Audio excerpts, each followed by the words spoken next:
Dr. Andy Harris, thank you so very much for convening this very important hearing, and it's great to join my good friend and colleague from New Jersey, Dr. Van Drew. This hearing is extraordinarily important, but above all, I want to thank you for your decades-long effort to try to expose the potential harmful effects of ocean wind development. You have asked the hard questions over and over and over again, only to get crickets from NOAA and from BOEM and others.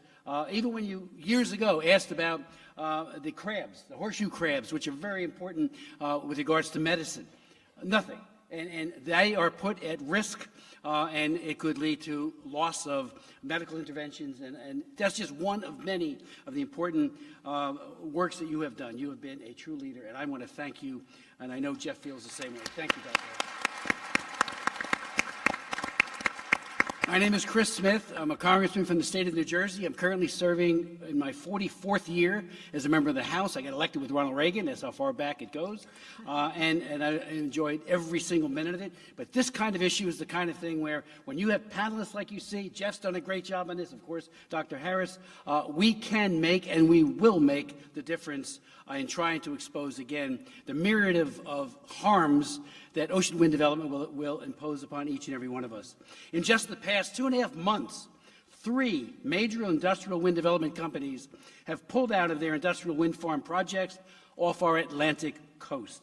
The remarkable about-face in which Ørsted and Equinor and BP stated that the projects were, quote, economically unsustainable, is even more stunning in light of the massive tax subsidies and lavish praise that they received from the Biden administration and from, in my state, Governor Murphy.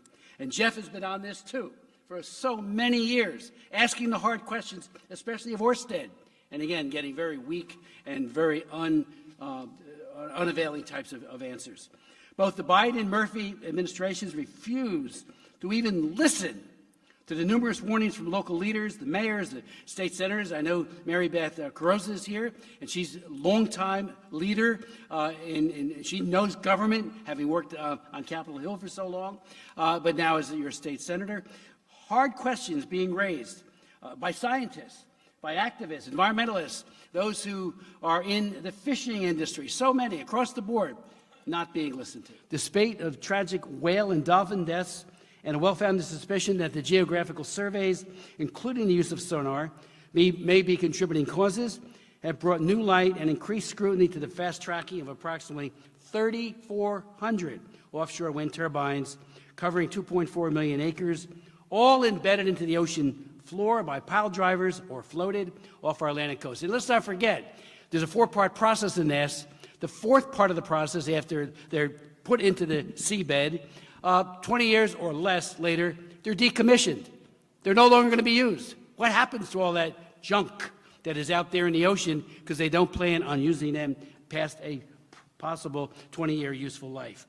Despite our calls for an honest review, offshore wind industrialization has left unaddressed and unanswered so many questions, so much so that in March of last year, Andy Harris, Jeff Van Drew, and I offered an amendment that passed 244 to 189 to have the watchdog of Congress, the Government Accountability Office, investigate the impacts of wind turbines. And their audit will be coming out very soon. We asked about every possible way of looking at this. Its impact on national security, its impact, its survivability if we get a Category 3 hurricane. There's at least one study in 2012 that said half of these things will topple over like dominoes if we have a Cat 3 hurricane. And other categories, of course, will cause irreparable damage. Another amendment that the 3 of us offered, was put forth to the FAA Reauthorization Act in July.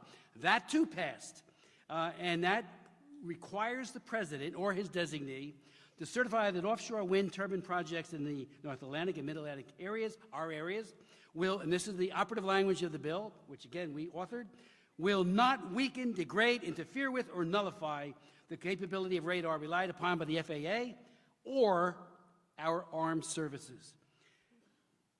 BOEM has failed to consider the impact of this. We asked at a hearing of the National Resources Committee Director Klein very specific questions about the issue of radar and what it will do to our national security and our boats, who will be seeing shadowing, as they call it, where they think there's something there and it's not. It's really, really troubling.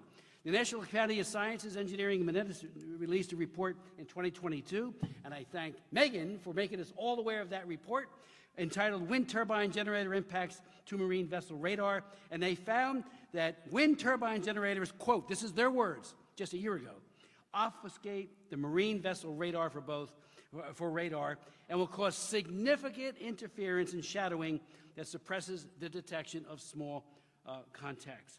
They also said, and this is equally troubling, that wind turbine mitigation techniques for marine vessel radar have not, I say again, have not been substantially investigated, implemented, matured, or deployed. So we're blind. We have no idea what this is going to do to our military, to all the vessels that make their way into our ocean, as well as jets that are flying over and aircraft of every kind. So I raised that, and we raised that, and we're waiting for that amendment, hopefully to be approved by the Senate. You look around the world, the United Kingdom has spent 3 years trying to mitigate the effects on their radar to no avail. And then Coast Guard. We have Coast Guard stations in our district. We know how important they are for search and rescue, particularly in bad weather. Where's the study that shows how they're going to be able to find, and for their safety, how they're able to get back safely after making a rescue in very, very bad weather? So, you know, and Dr. Harris mentioned a moment ago, the Wall Street Journal's article is something everybody should read. It says, the multi-billion-dollar clean energy bet gone wrong. That's the headline, because they are insolvent and require billions of taxpayer dollars. Again, this hearing helps to bring more light and more scrutiny that we have not had from the administrations in your governorship in Maryland nor in ours. Yield back. Thank you, Mr. Smith.